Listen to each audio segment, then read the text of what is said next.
Okay, so somebody asked me about one of the homework questions, and so I wanted to spend a minute on it. Uh, this one here. So this is 9.5, number 11. And I was actually surprised I didn't get more questions about this, but one person requested that we talk about it. And so this question here, let me just say up front, this is not an exam question as written. So if this is not an exam question as written, what was the point of assigning it, and why are we talking about it on a review day? The point of assigning it was that it's a play on the Lotka-Volterra equations, and it's a nice little, if you want to modify those to put some logistic growth in there, what kind of things do you see?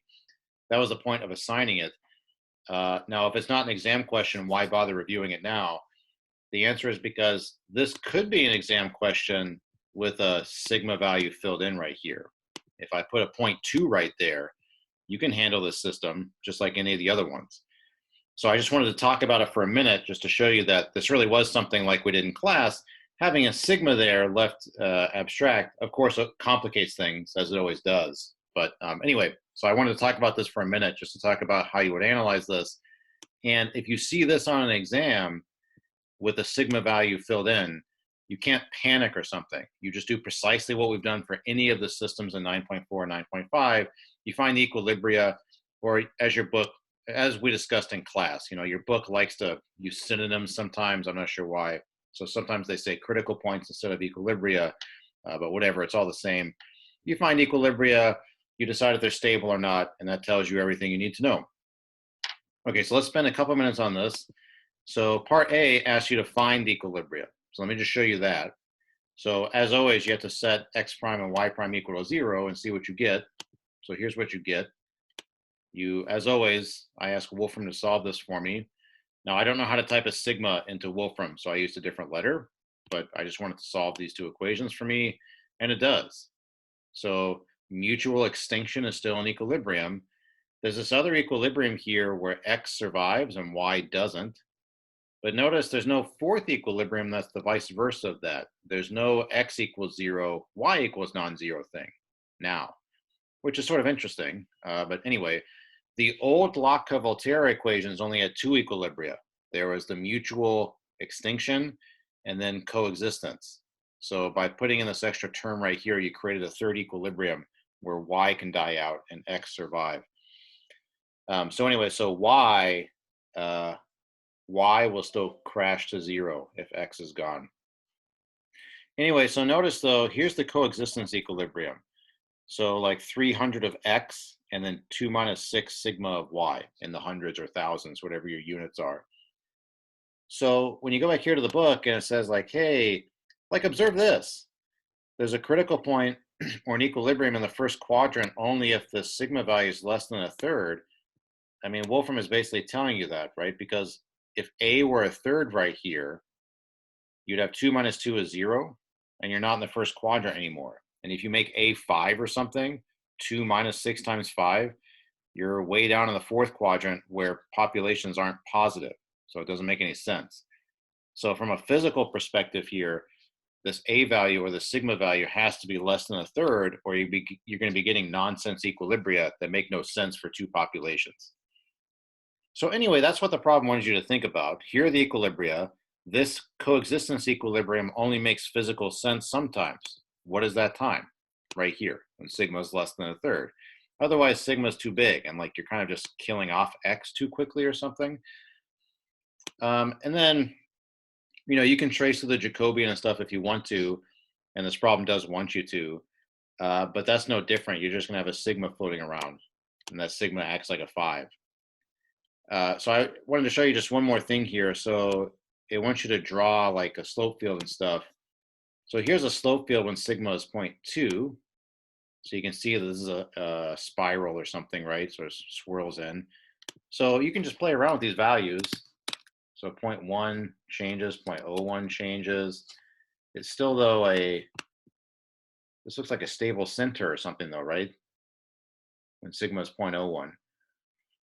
So what looks like happens from just playing around with this is you go from having a stable center to maybe a spiral or a node. It's kind of hard to tell. You'd have to trace through the math and see if you get a node or a spiral out of it. But let me just show you that difference again. If I put like a 0.01 there, this is a stable center. So this looks very much like a Lotfa-Volterra picture here. And that should not be surprising. Okay, it should not be surprising because if you remove this term, if you just take it out, then you get exactly Lotfa-Volterra. And Lotfa-Volterra produces stable centers. So if you take this term out, you should see a stable center. Well, having like a 0.01 there means this term is barely there. It's not having much effect. So that's why you're seeing like not much effect in the interior. But if you make this 0.3 or something, you're seeing a pretty big effect from this term. And again, it looks like it's a node. And there's some sort of, the equilibrium is down here somewhere. So again, this is not like an easy problem or something. And again, I was expecting to get more questions about it. But at base level, it's just like what we did in class. You want to find the equilibria. That's always having Wolfram solve a system of equations for you. Then you would build a Jacobian. You can always plot the slope fields if you want to, and so on. So again, this question as written is not an exam question, but if I put a 0.2 right there, you should be able to handle this. The procedure is always the same. You find the equilibria, classify them using the Jacobian, and things flow to stable points and flow away from unstable points. That's what happens. Okay, so let me pause and ask. Any questions on that particular problem or problems like it?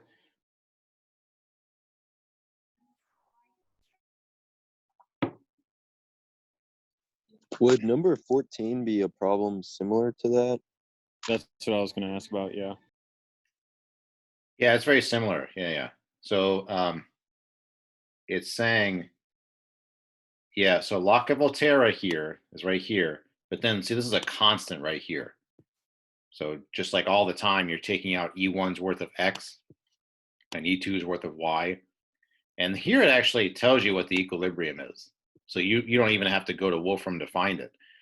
And notice, since there's no additional X's or Y's being thrown in, whereas here there was, where's 11? There was an additional X being thrown in. If they're not throwing in any X's or Y's extra, then it sort of makes sense to still just have this one coexistence equilibrium and nothing else in the interior. And then probably you still just see 0, 0 and nothing else. That's probably what you would see. So you can sort of think about that before you even start the problems, and it asks you like, hey, before doing anything, how do you think the populations will change if prey alone is harvested? So like you're saying, wait, which one is prey? I always forget. This one is prey because this is positive right here. Anyway, so if you just harvest prey but leave predator alone, that means this minus E2 just isn't there, but this minus E1 is there. So what you'd expect to have happen is, I think, the old equilibrium that used to be there is smaller in terms of X now, because you're like knocking X down. So then the problem just wants you to confirm that's what happens. So how does equilibrium change if the prey is harvested but not the predator? Yeah, so let's just see. So we can go to Wolfram. Okay. So solve. Let me get these side by side. This is going to be kind of a mess because, again, I don't know how to type alphas or E sub 1s into Wolfram. So I'm going to have to pick my letters, but I'll do like this. A minus, what's a good proxy for alpha? I guess just B, I don't know, Y minus E. And then the other one, minus C plus D times X, like that. And then there was no harvesting here. So we can just ask it, what's the equilibrium now? Where's the interior one?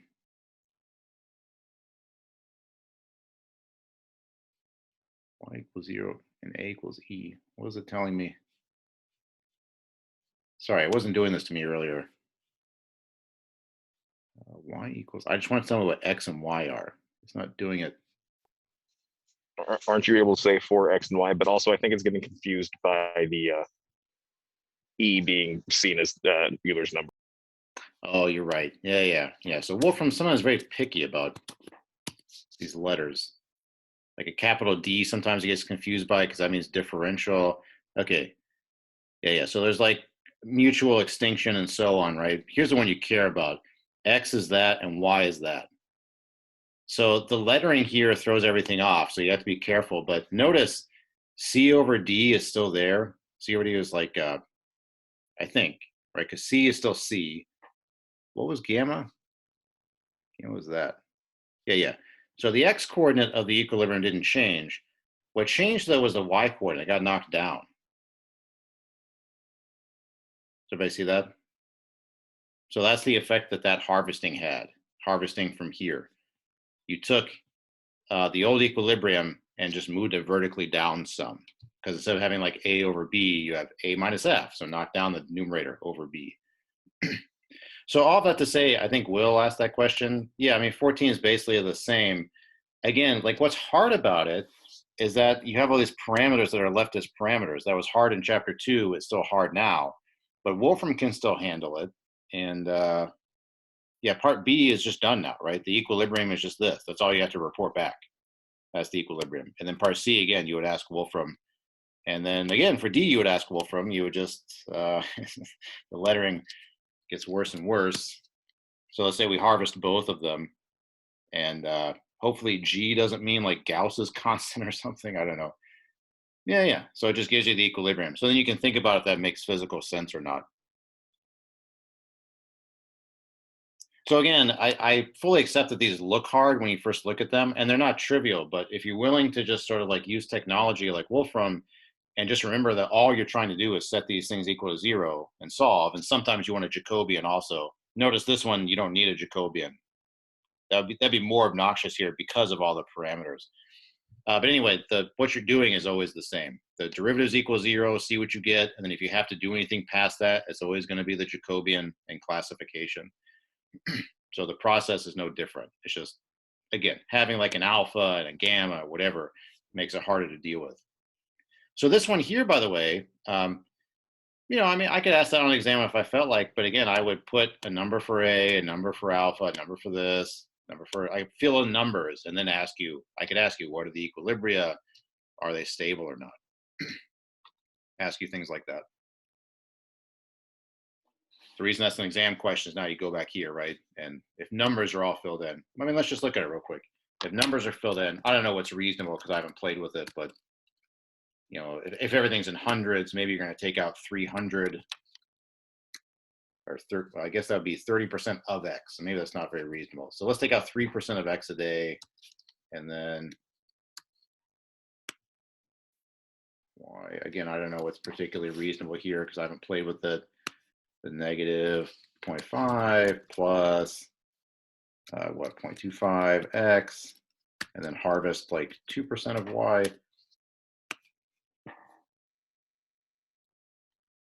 It just tells you, 0, 0. And I'm not sure why it's reversing the order, giving you Y first. But anyway, X would be 2.08, Y would be 4.85. There are your two equilibria. If you wanted to know if they're stable or not, you would do the Jacobian and you're done. So I think in this system here, I assume this one's stable. So no matter where you start, you're either going to fall into orbit around it or you'll be sucked into it, depending if it's a spiral or not. So anyway, all that to say, again, it's all the same process. It's just, again, if the 0.2 is an alpha, 0.25 is a gamma, it gets a lot harder to deal with. Okay, so again, I was surprised not to get more questions on these, but so maybe I haven't looked at the homework yet. Maybe everybody was able to process these just fine. But at base level, all the problems are the same. Equilibria, classification, things flow to stable things, or if it's a stable center, flow around them, and they flow away from unstable things. So let me pause and ask, any questions or comments on that? Like what the point of those things was? Is it clear like what is examinable and what's not examinable, I guess?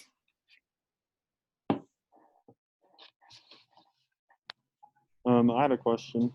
Yeah. So for some of the problems, they ask you also to include the eigen vectors in there. So I forget which ones it is, but for those, I just put them in there, but I didn't actually use them for anything. I just had them spit out from Wolfram, and then I put them in there.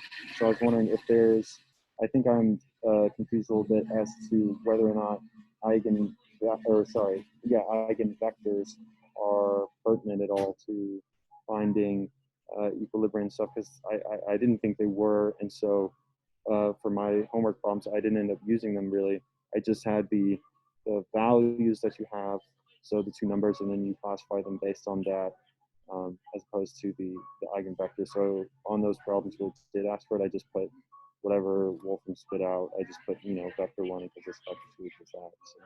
Yeah, that's a good question. So let me just, sorry, I know it's obnoxious to watch people scroll like this, but let me find, so the answer to your question, Will, is that they are pertinent. We just didn't really use them that much in class. So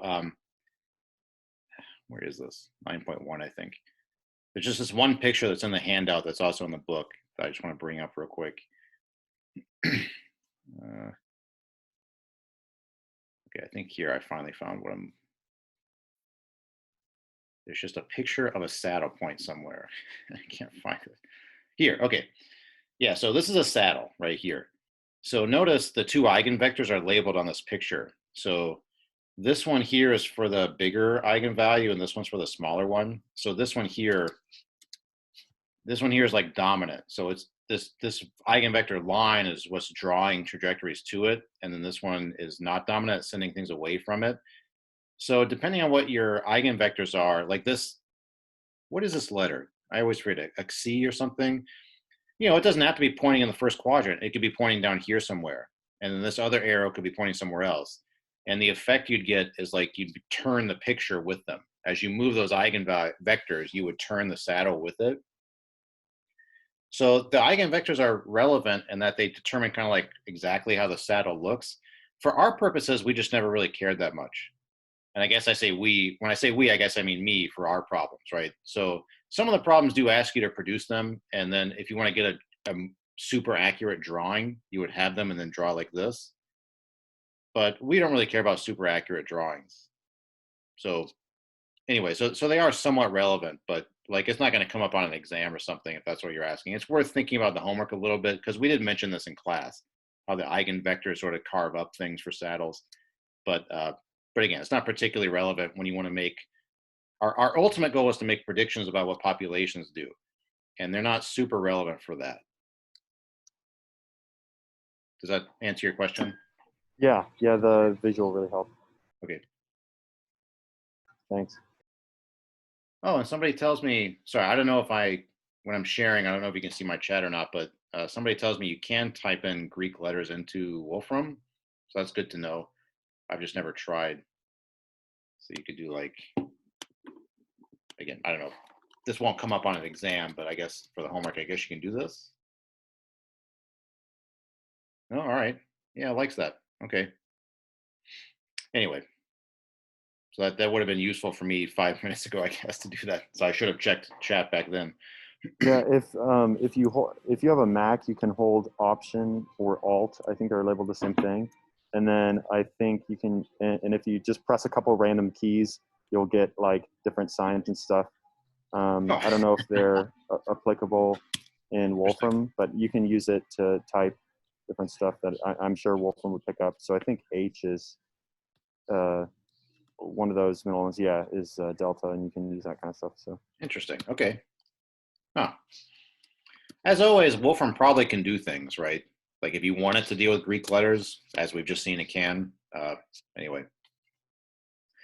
Okay, so for the rest of class today, so that was sort of an overview of all of chapter 9, I guess. But let me just real quick emphasize that with the review materials. So let me hop over to my iPad real quick.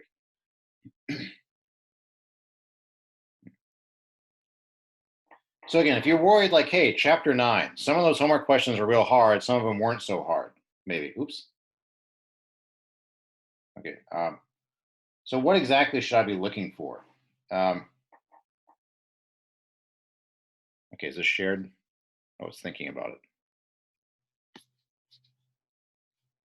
it. Can you guys see my screen, my iPad screen?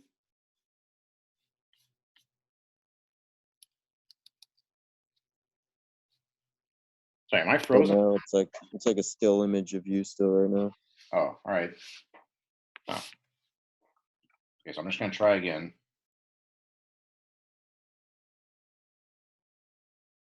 If it ends up not working, it's all right, because we all have the review sheet on Moodle.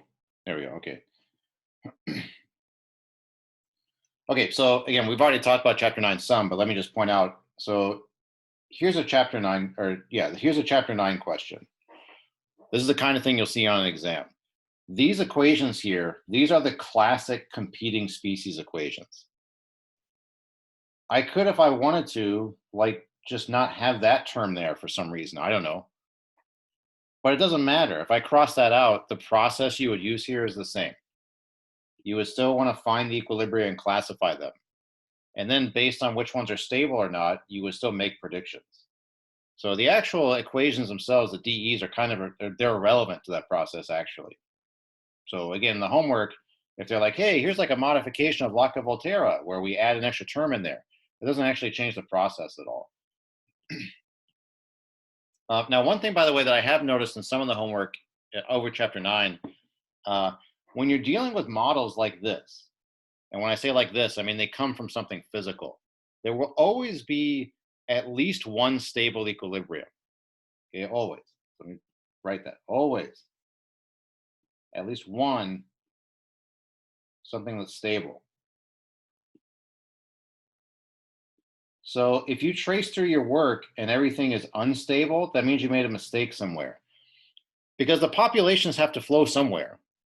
Well, I take that back a little bit. You can certainly construct models that aren't particularly realistic where both populations shoot off to infinity or something. You can do that, but that's not what we did. So for the models we are dealing with, the populations have to flow to an equilibrium, and the equilibrium that they're flowing to is stable. If the equilibrium weren't stable, they wouldn't be able to flow there, right? Because stable is acting like a sink. It's drawing things in like an attractor. So anyway, again, this is not, this thing I'm highlighting right now, that's not true always ever, but it is true for us in chapter 9, especially for your exam. So again, if you get like 3 equilibria, 4 equilibria, and you go through the math and they're all unstable, you should go back and check your work. You probably made some sort of calculation error somewhere. And when I say probably, I mean definitely. That's what happened. Okay, so these are all chapter 9 questions here. So these are classic competing species. And what you do is you find equilibria, classify them. In this case, it only asks about one of them, but you could do all of them if you wanted to. And then you make a prediction based on what's stable or not. This number 13, here are some equations. Here I actually ask you to think about if they're competing species or Locke-Volterra. These are Locke-Volterra because that's what they look like. I mean, there's not much more to say about that. But then again, you find and classify the equilibria, and stability tells you what you want to know. So all chapter 9 questions under the hood are all the same. You're finding equilibria, classifying them, and then making predictions. Okay, so we can do any of these if you want to, or since we've already spent so much time on chapter 9, we can hop back up to chapter 7 if you want to. So let me pause and ask just what, we still have plenty of time left. Are there questions people want to ask about chapter 7 or about Euler's method, or what kinds of things you'd be tested on over Euler's method, anything like that?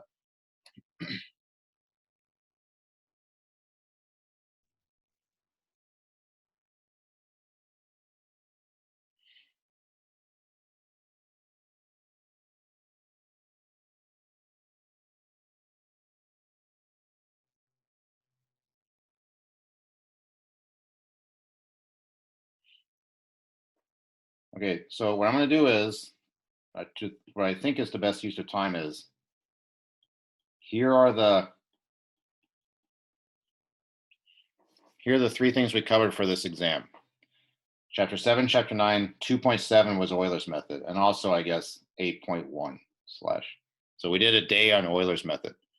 So since that's the shortest unit, because it was only 1 day, let me go through this review sheet and show you those, and you can tell me if you can answer them or not. This is an Euler's method question.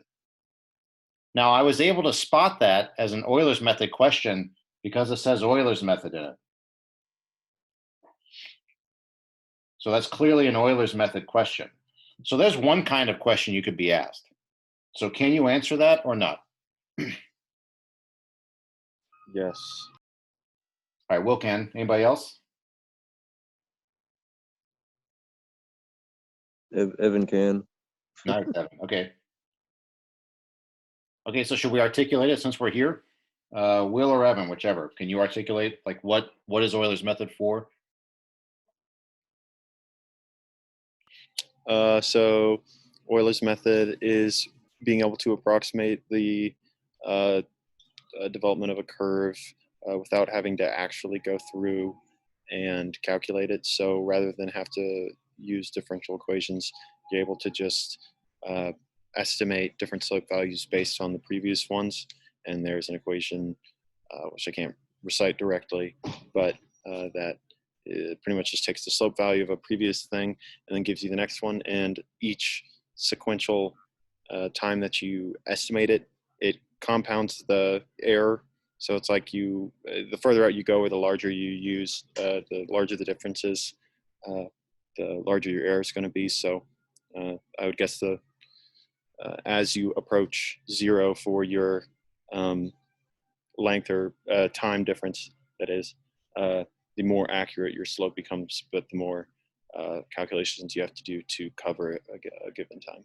So. Okay, good. So Will said a lot there, all of it correct, which was nice.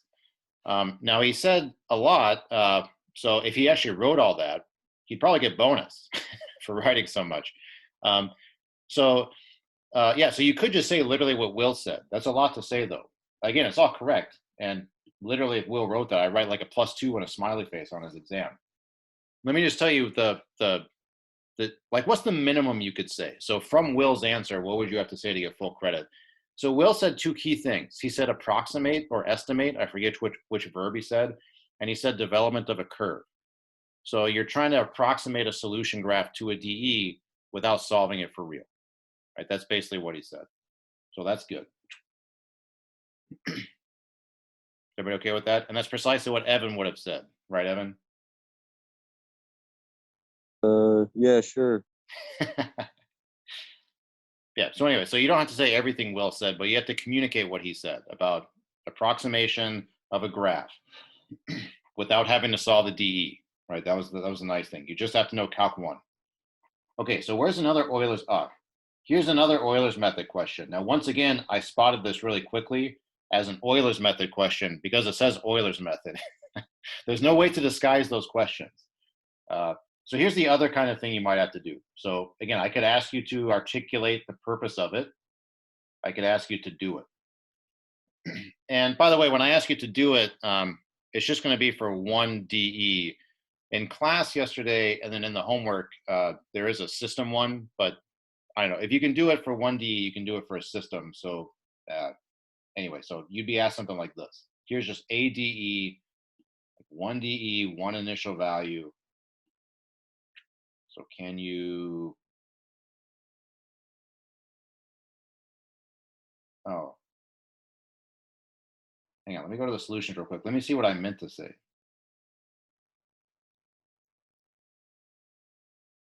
Okay, so why am I confused here?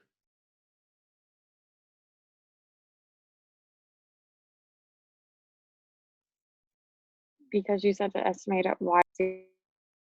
Yeah, I said to estimate this. Can you all do that? Can you estimate y of 0 for me? Absolutely. It's just No, I cannot. Yeah. Well, so unfortunately, everybody except Ben can do it, right? I told you y of 0 was 1. So I wonder what I meant to have in the parentheses here. So of course, before I post these, I read over them, but it's hard for me to catch errors like this because I know what I meant at the time anyway. So right here, I am pretty sure I meant y of 2. So let's check and see if I meant y of 2 or not. And the way we'll check, and again, you have this checker on your exam, so you can catch errors yourself like this if you want. I'm going to go to the what's it called? Euler's method. What do I call it on the Moodle? There's like an Euler's method link somewhere. Euler's method calculator. Okay, so I'm going to go there. And maybe I should just show you, just in case you missed it yesterday or whatever. I can show you. So I'm going to type in the DE. So again, as we discussed, This calculator doesn't like t's, likes x's. So y to the second minus t plus 1. We know that when x is 0, y is 1, our time step is initially 0.5.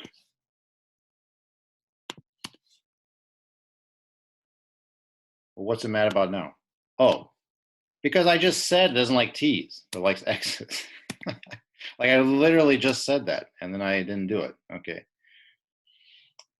Yeah, see, so with a time step of 0.5, if you look at the answers, this is the answer that I give.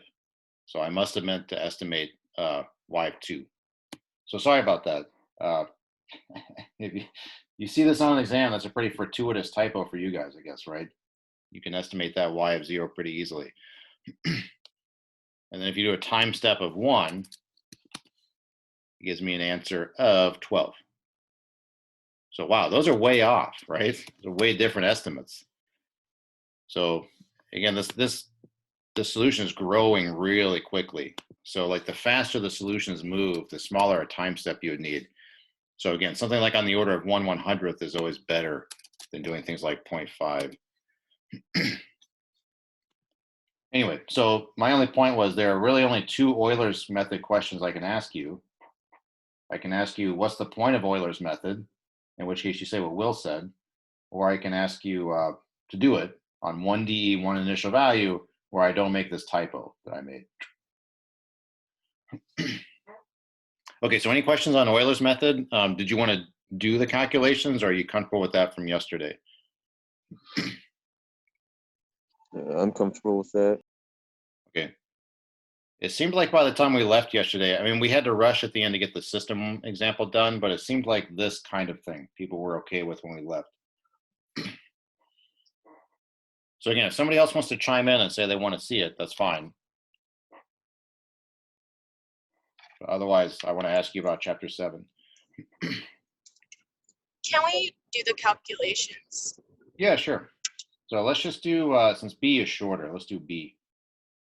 So here my time step is 1.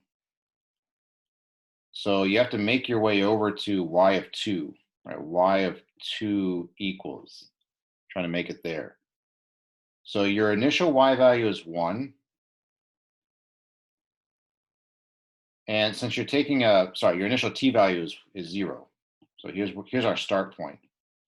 So this is like given, it's checked. So if we're going to take 1 step to the right, 1 second to the right, our next estimate will be for y of 1. And how do we estimate y of 1? We take the previous y value plus my slope data, which I'll fill in a second, times my time step. So delta t always goes right here. Okay, so the differential equation is still here. We can barely see it.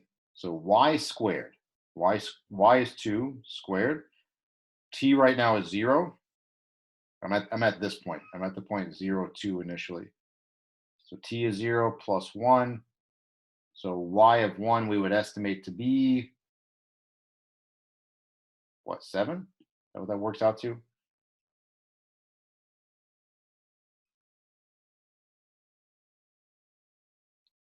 that okay?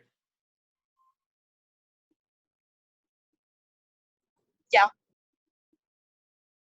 Okay, so then we just iterate that process. Now we say, okay, y of 2, and maybe it's better if I put the point. So here's the point that I think comes next. So 0, 2 I started at, 1, 7 I moved to. Now I just repeat this process, but for y's I put in 7, because that's the point I'm at right now that I'm trying to project from. And then I do y prime again, but y prime I have to use my updated values of y and t. So there's y squared for this point, minus t for, again, that point, and then plus 1. But the differential equation, the slope data doesn't change as you move. And then delta t is still 1. So let's see, what comes out of this? 749, oh. So what, 56, is that right?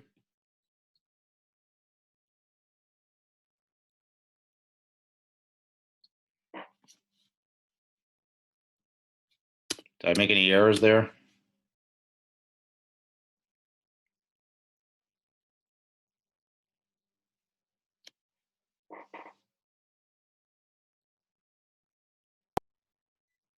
feel like- Shouldn't your initial be 0, 1, not 0, 2? Oh, yeah, why did I do that? Not sure why I did that. Was the example from class 02 or something? I don't know. Anyway, okay, so I guess we can scratch this. Anyway, if my initial point were 02, I know what happens. So sorry, that was my mistake. So now let's just quickly go through this again. It's the same process, right? So you do y of 1 is approximately current y value plus y value squared minus t plus 1 times delta t. This gives you 3.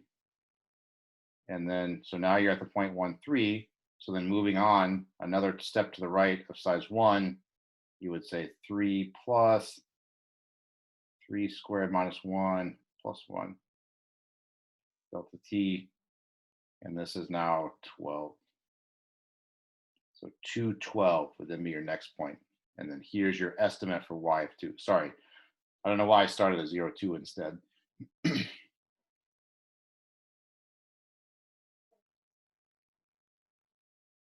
So anyway, it's this equation. It's always, and again, this is from Calc 1. To update, you do current y value plus the slope information times whatever your time step is. So a time step size 1 is nice because that means this doesn't really matter. It's just a 1 every time.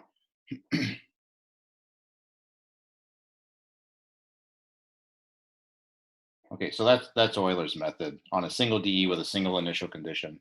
Do you guys feel like you can do that on Monday?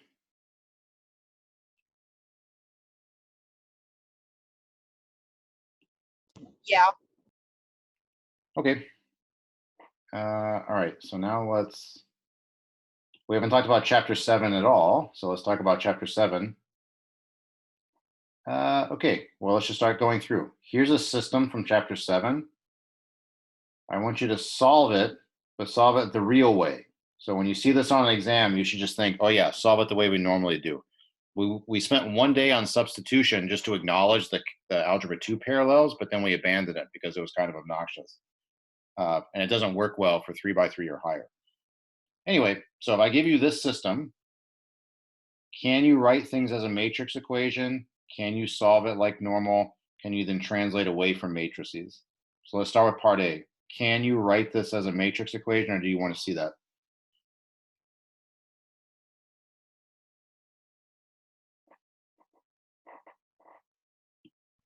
I think that's all right. Okay, once you have it as a matrix equation, can you solve it?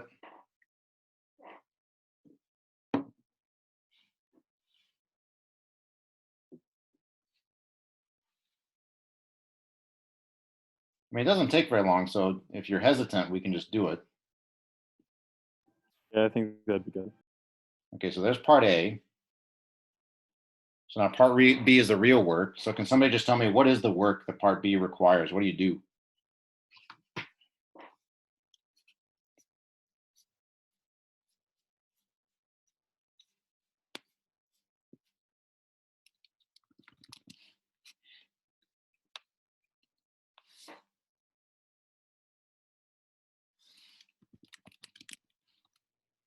Is there a general solution we can find, and then we find like a more specific solution to then like finish off the general solution?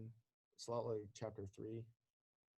So what you're describing is correct if you have something like this. If somebody says, oh, here's some initial conditions. So you would find the general and then use these initial conditions here to nail down like a C1 and C2. So the process you're describing is correct. It's just not entirely useful for this particular problem because we don't have initial values. All we care about is the general solution here.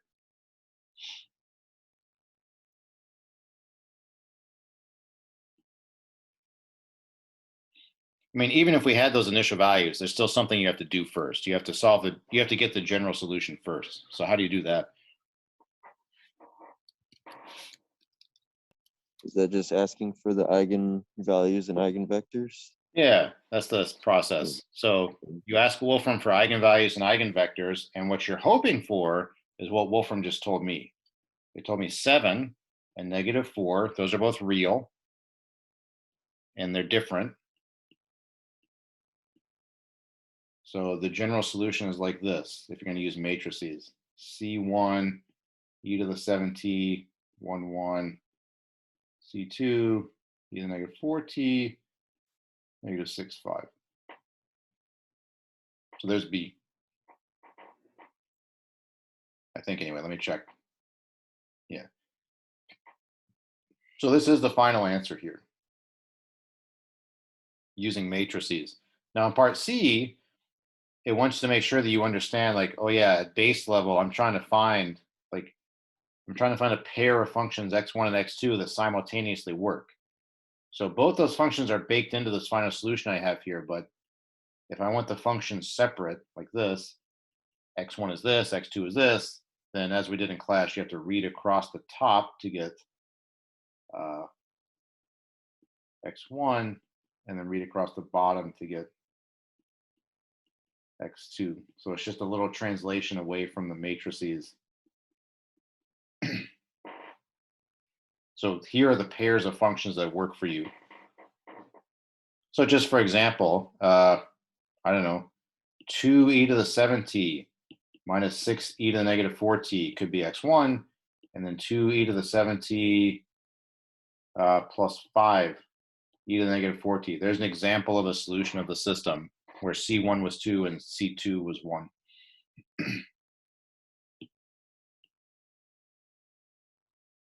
So all that to say, if you see something like this in any form, it's an exercise in asking Wolfram for the eigenvalues and eigenvectors, and then making sure you know what to do with those things.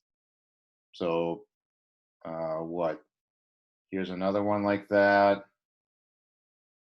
This one says using substitution, so you don't do it this time. Here's another one like that. And then it's into chapter 9. Let's check the solutions to make sure we did that right. Yeah, doesn't this look familiar? Doesn't that look familiar? That looks like what I wrote up above.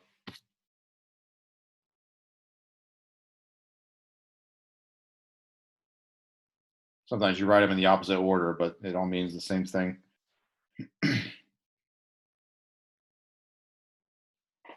Okay, so questions on that?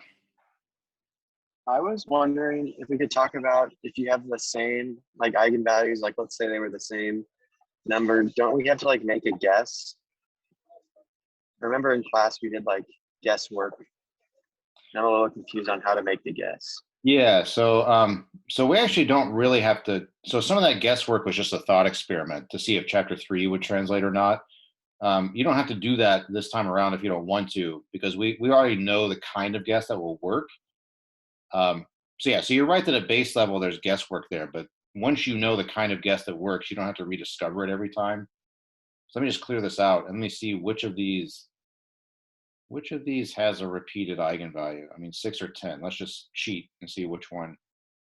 It looks like number 6 has a repeated eigenvalue, so let's do that one. So I'm going to take this and go over. Okay, so I'm going to ask Wolfram for the eigenvalues and eigenvectors of that.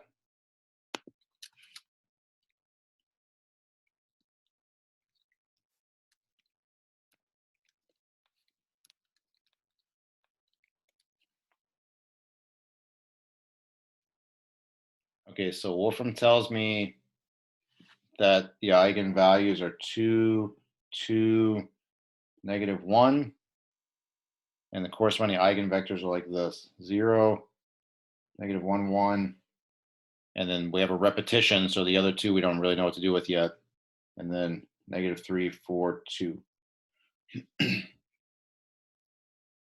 So to your point, and sorry, I don't know who asked this question, but to your point, mystery question asker, it's similar as in class, because I can't see your mouths move there either. So it's always a mystery who's talking to me. So your answer will look like this. It'll look like C1 eigenvector to the eigenvalue. -1 wasn't repeated. So there's no ambiguity there. You're like, oh yeah, I like that. And then plus C2 next eigenvector, e to the next eigenvalue t. So again, when you see the 2, you know what to do with a single 2 and its eigenvector. But now the question is, you need now a plus C3 here, and what goes there? Now in class, we did some guesswork to motivate what happens here, but in practice, we know what happens here. Eigenvalue t, e to the 2t, plus some vector eta that we have to find, e to the 2t without a t on it. So you know from the get-go, that's what the solution looks like. And the work you actually do is to figure out what's that. Okay, thank you. Yeah. So so we could do that work if you want to. But again, there's not like so for this one, I'm trying to remember what I graded now. Yeah, I graded this homework set. For these, some people did do like way more work than they had to. But this is all like you have to do. You got to figure out what eta is, and then your final answer. Once eta is plugged in, dot, dot, dot. If you want to just do like this, what eta is, I mean, I don't remember what it is in this problem. I guess I can cheat, see what it is. Oh. Here is a choice of eta that worked. As we saw in class, there are many choices that work in general. Anyway, so you come back up here and you're like, eta equals -1, -1, 0. And then you can circle this. Oh, circle. Please let me circle. There we go.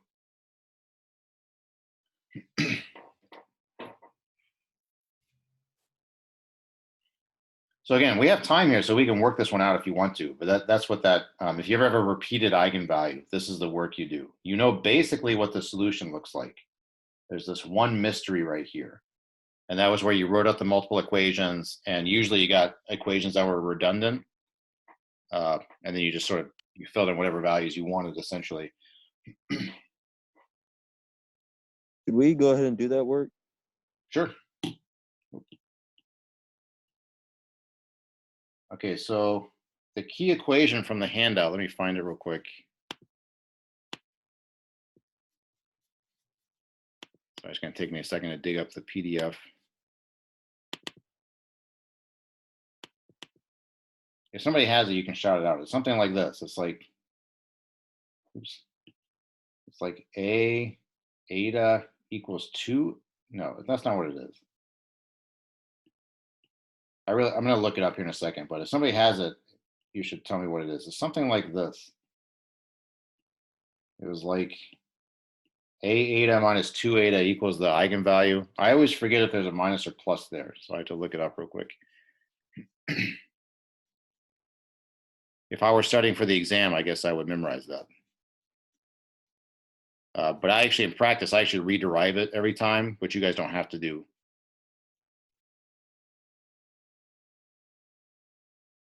Okay.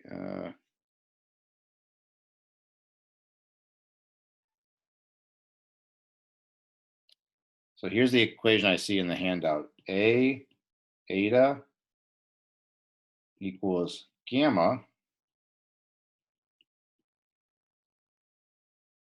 plus 2 eta. Is that right?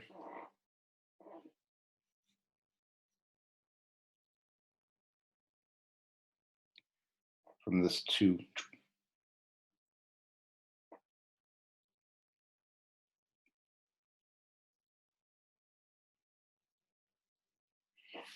So again, you can have that memorized or you can rederive it. It's sort of up to you. Because the thing is, this guy here, you have to be able to plug it into the original DE. So that's how I always get it. So if you don't want to memorize this thing I have, thing I have selected here, that's a solution. So you got to be able to plug it in here and get something true. So let's just do that to make sure we don't make an error. Again, if this were my work, this is what I always do because I can never remember the actual equation. So I take a derivative, requires the product rule.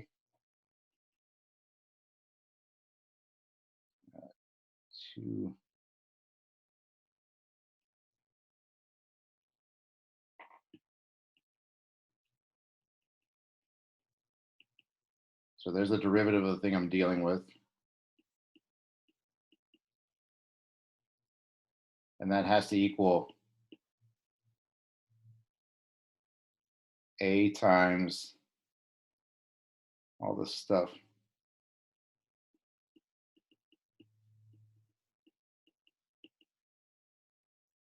So again, if you want to just memorize things, you can, but this is what I always do. I say to myself, this guy here is a solution, so I got to be able to plug it into the original DE and get something true. And then I start just comparing apples to apples and oranges to oranges across the equation. So like on this side, I have an A. I'm going to quit writing the 0, -1, 1.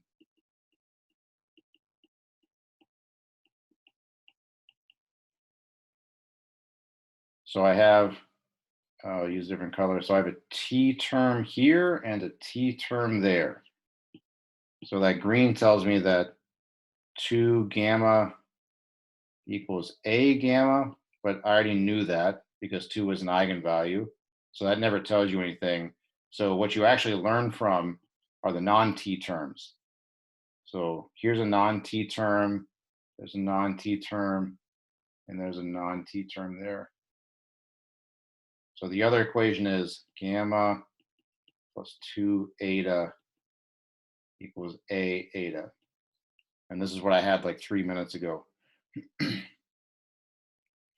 So again, that equation always holds. So again, if you forget, like whether there should be a plus or a minus there, like, I forget, you can always rederive it by taking a derivative. And again, I always have to do that because I have a terrible memory. Okay, so now we just trace through what that means. So -0, -1, 1, plus 2. I'm going to quit being fancy with my etas here, like this, has to equal A eta. So let's see what that is. Okay, A, 1, 1, 1. Yeah, I'm going to quit scrolling so it's less obnoxious to look at. I'm going to copy it down 2, 1, -1, 0. Like that. Okay, so now I'm just going to read across the top on the left-hand side. I have 0 plus 2 eta 1 equals, I do this row times this column. So that equals eta 1 plus eta 2 plus eta 3. Then read across the middle, -1 plus 2 eta 2 has to equal 2 eta 1. So now I'm doing the middle times this, plus eta 2 minus eta 3. And then finally read across the bottom, 1 plus 2 eta 2 equals, now when you do this one, it says 0 kills things. You just get negative eta 2 plus eta 3, like that. So on an actual exam, well, on an actual exam, you probably wouldn't have a 3 by 3 because it just sort of overcomplicates things. This problem is here just for practice, you know, this guy here. You probably just see a 2 by 2 if you're going to do this. But anyway, there's no difference in principle. It's just extra work. So if there's a time crunch, you wouldn't have to do this. Well, let's not just process what all this is saying. Let's simplify the first one. 0 is eta 1 minus eta 2 plus eta 3. The next one's saying -1 equals 2 eta 1 minus eta 2 minus eta 3. Is that right? And the last one is saying 1 equals -3 eta 2 plus eta 3, like that.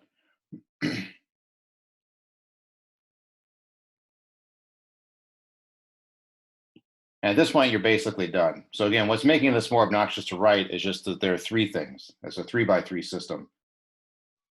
So in the homework, most of them are 2 by 2s, and that's what you'd see on an exam with this kind of thing. So sorry, let me just pause and ask. Again, I got bogged down because I couldn't remember what to put there, so I had to rederive it. So if I were you, I guess I just memorize that so you don't spend that 3 minutes doing that. But then once you have that, you get either 2 or 3 equations right here that tell you what the eta 1, eta 2, eta 3 values are. So before we finish off that question, are any of these steps confusing? I forget who asked to actually do this, but does this look familiar from in class or in the homework?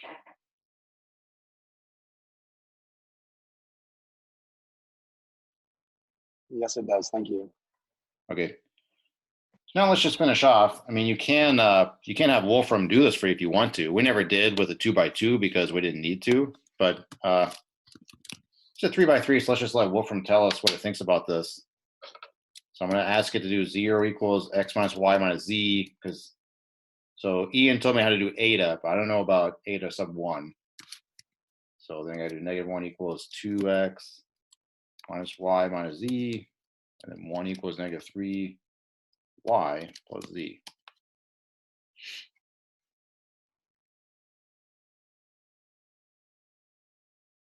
Okay, so let me show you what it does real quick. So Wolfram says, all right, I see your 3 equations. And actually, there's no choice. You must have a -1, then a -1/2, then a -1/2. Which, is that what I have? That's not what I have.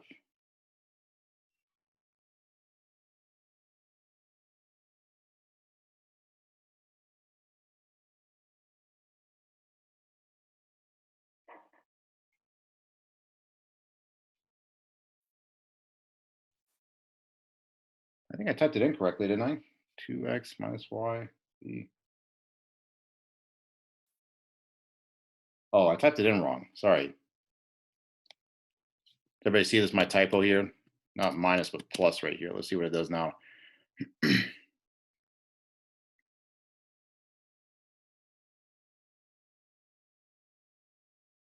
Okay, so can you guys look at this and see if I made another typo? I'm gonna go check the solution here in a second, but this is now different.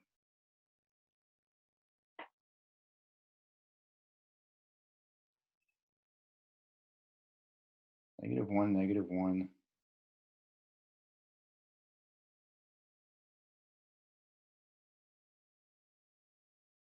Yeah, so this is a little strange because actually the solution I have still works, but Wolfram is acting as if this is, maybe it's just, it implicitly knows I just want one answer, so it's only giving me one.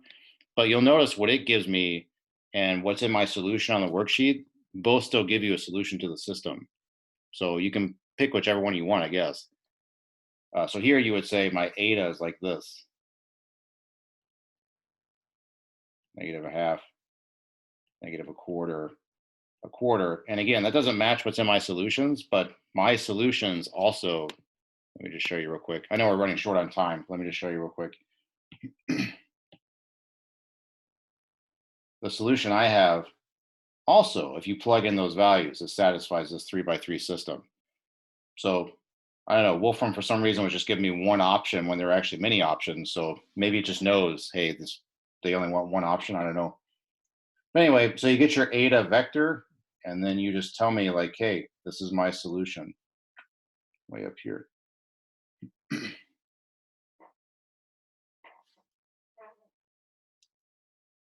So again, this problem took longer than it should have because I re-derived this right here. So if you're not going to re-derive that, it doesn't take as long. Also, if it's a 2x2 system instead of a 3x3, it doesn't take as long. Okay, so we're almost out of time. Let me just point out, we've actually covered pretty much everything, even though we spent 15 minutes on a homework question up front. So really the only thing we didn't spend time on was like, what do you do with initial values? And we didn't do like this one. So this one probably has complex eigenvalues. So that's the last case. So anyway, we don't have time to do any more problems, but if you have issues with anything, like if you like, I don't understand how to do this one, I did it, I don't understand the solution, or if you don't remember how to process something like this, what you should do is email me. So I can set up a time to meet with you tomorrow. I can set up a time to meet with you on Saturday. I can answer questions over email. But this thing here is representative. Now, again, I know we're short on time, but let me just show you one other thing real quick. This old exam, by the way, which I gave you, it says, please let me open this. All right. Well, anyway, I guess I can't show you because it's not letting me open it. Anyway, so if you look at the old exam, there are some questions on there that are no longer applicable, but the questions that are applicable, you could also look at those and see if you can answer those or not. So if anything's bothering you between now and Monday, you need to shoot me an email. So again, since tomorrow's colloquium day, I'm not going to be in talks all day. So my break in between talks, I'm happy to talk to you. Or if you want to meet on Saturday, you can just let me know. So again, just don't, if you don't know how to do this right here or whatever, your reaction should not be, oh, well, maybe I'll just figure it out during the exam. Or maybe I just won't worry about it. That should not be your reaction. Your reaction should be to send me an email and we can work it out. Okay, so again, if anything bothers you, make sure you email me before Monday. Otherwise, I'll see you guys in class on Monday. So see you then. Yeah, thank you. Uh-huh.